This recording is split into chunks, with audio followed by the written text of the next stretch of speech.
Welcome back to the Throughline. This is the series for September 2020. We're going to be talking about minor seventh chords here. If you watched the August series on major seventh chords, I'll be following that same weekly format. So here in this episode, it'll be an overview. Talk a little bit about what a minor seventh chord is, how it's constructed, which scales are commonly used with it. And then next week there will be some different kinds of chords across the fretboard in different positions, different areas. So you can see some ways to construct minor seventh chords that might be new to you. And I'll also, as I did last month, take an A minor triad and show you how you can substitute, for example, 2 for 1 or 2 for 3, and make some more colorful 3-note shapes. And then in week 3 of the series, I'll play some melodic lines, again, using different forms and positions across the fretboard so you can articulate a minor seventh sound melodically in different areas on the fretboard. And then in the 4th week, I'll have an etude for you that combines chordal things and melodic things, and just show you how to put it all together. So right off the bat, let's play this. This is A minor seventh. Simple enough voicing. And this is root 5, flat 7, flat 3, and then a repeat of the 5. And when I say a flat 7 and flat 3, anytime I use that kind of language here, what I mean is compared to a major scale on the same root. So if we were playing A major, that would be A, B, C sharp, D, E, F sharp, G sharp, A. So the 3rd is C sharp and the 7th is G sharp. And in a minor 7th chord, we're always going to have a flatted 3rd, so not C sharp, but C. I put it up here in the chord voicing, but C is C wherever you go. So C natural, not C sharp, but C natural. So that's the flatted 3rd or lowered 3rd, you could say.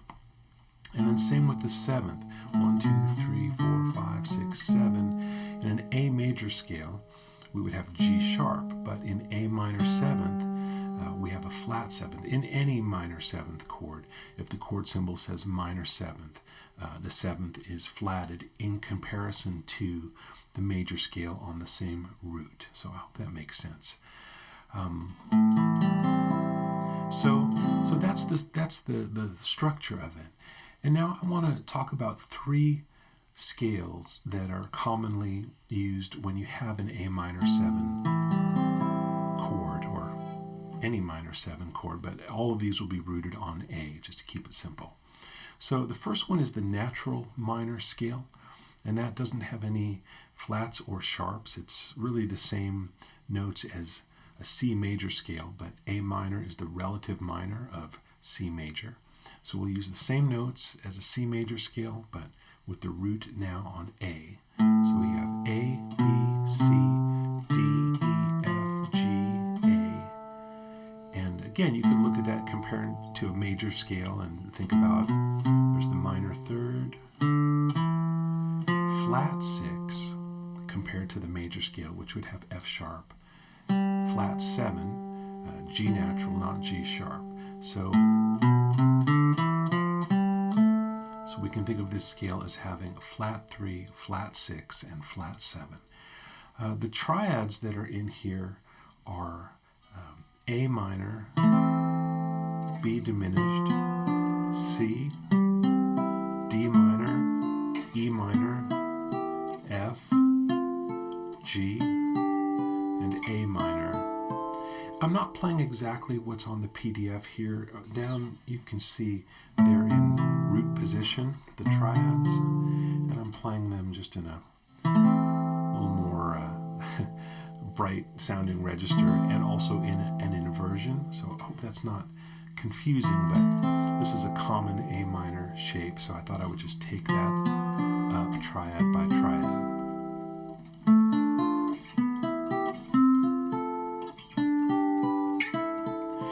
And And it's good to know these triads that are within the scale, because they can help you create a chord progression. If you just wanted to like create a jam track for yourself or a loop or something, you could just use some chords that are from here.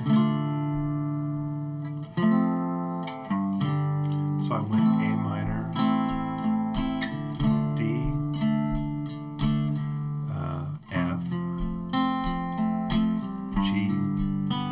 So you could record yourself playing that as a loop, and you could use the A natural minor scale. It doesn't have to be down here. You could take it anywhere onto the fretboard that you can find those notes. Also, it helps you recognize when it's a good time to use that scale, because you could, if you see a chord progression that's built from those chords, you could try this scale and they should correlate. So whether you're creating a chord progression or playing a chord progression, you know, from somebody else's song or whatever you're doing on a gig or a jam or whatever, you start to get a feel for what kinds of chords would be used that would indicate that Aeolian or natural minor would be a good choice. Let's look at the second scale now. This is A Dorian.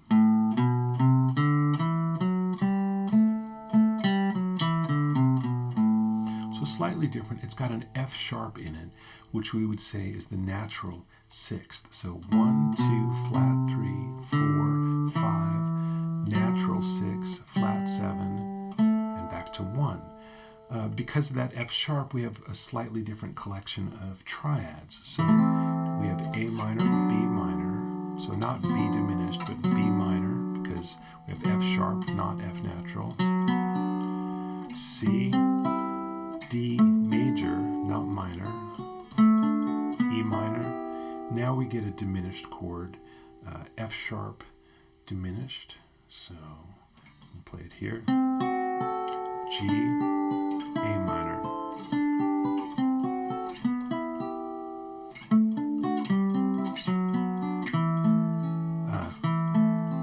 Yeah. So again, that can help you build chord progressions. Also, if you're into improvising with triads, you could pick two triads. Sometimes people talk about using triad pairs in improvisation. So here's me just alternating between A minor and B minor.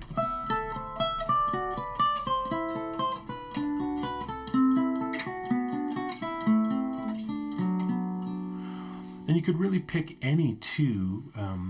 There's not like a magic formula for which two are going to sound, the best at any given time. But a good general rule is to pick two that are right next door to each other, so that you have no common tones. As long as you pick, A minor, B minor, or A minor, G, or D, E minor, and any two that are right next to each other, you won't have any common tones. So let's hear what D and E minor sound like. That should be interesting.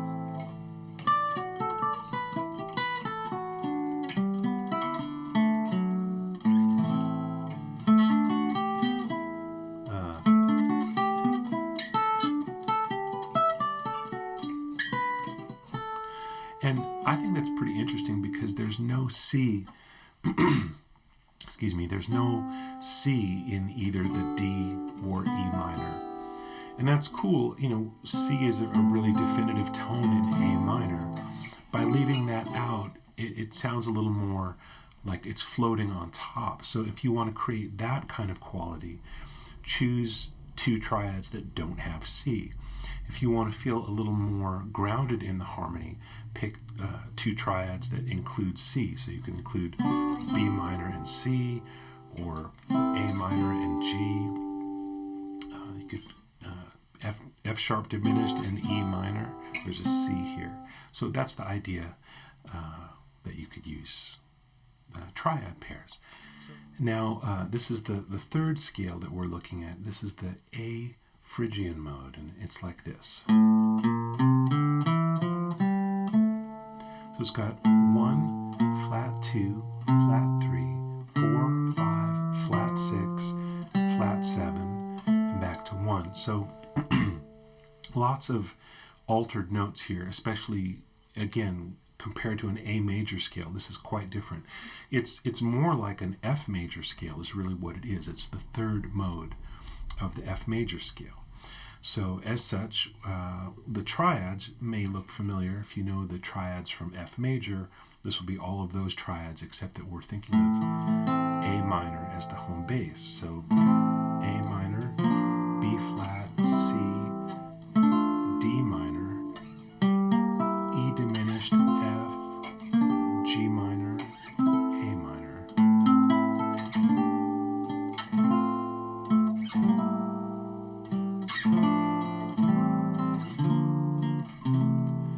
Kind of has a dreamy quality to it. People say that about the Lydian mode, but I feel like this is, maybe a little darker because some of the notes are flatted instead of that raised sound that we have in Lydian. That's a major sound with a sharp 4. This is almost like a 180 from that sound. It's just a very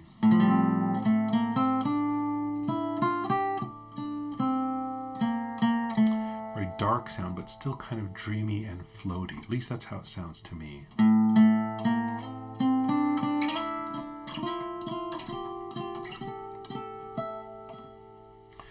And again, you could follow that same process of writing a chord progression or starting to recognize these kind of chord sequences and think to yourself when you see them in a song or hear them, that might be a Phrygian sound. And again, you could use triad pairs for improvisation. So I'll use B flat and C over here.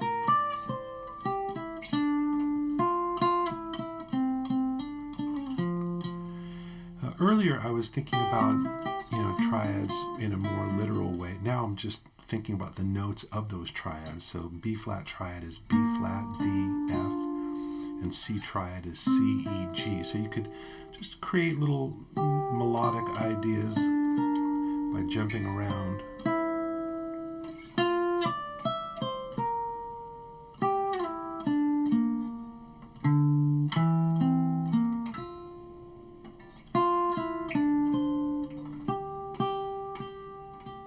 It's really all of the notes of the scale except A.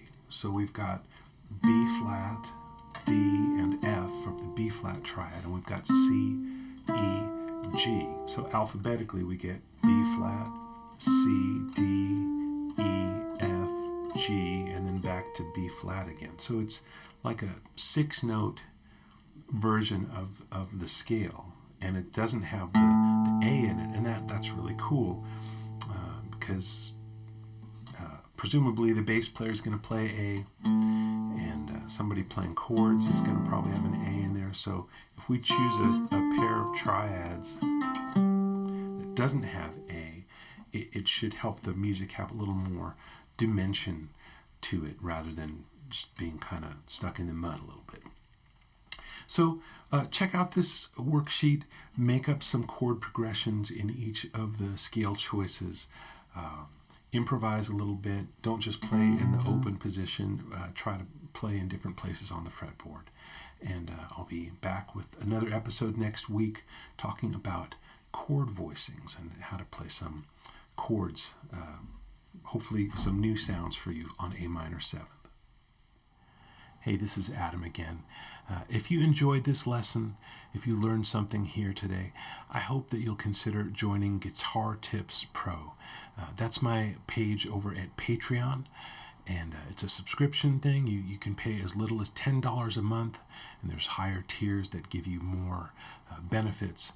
It's not unlike the content that I've shared here on YouTube, but it's just more rich and more in-depth. If I share a short interview here, say with Kirk Fletcher, there's a longer version of that on Guitar Tips Pro. If I share a lesson here, there's very likely a PDF of the material, and you can find that at Guitar Tips Pro, and so on. So check it out, guitartipspro.com, and I hope to see you over there.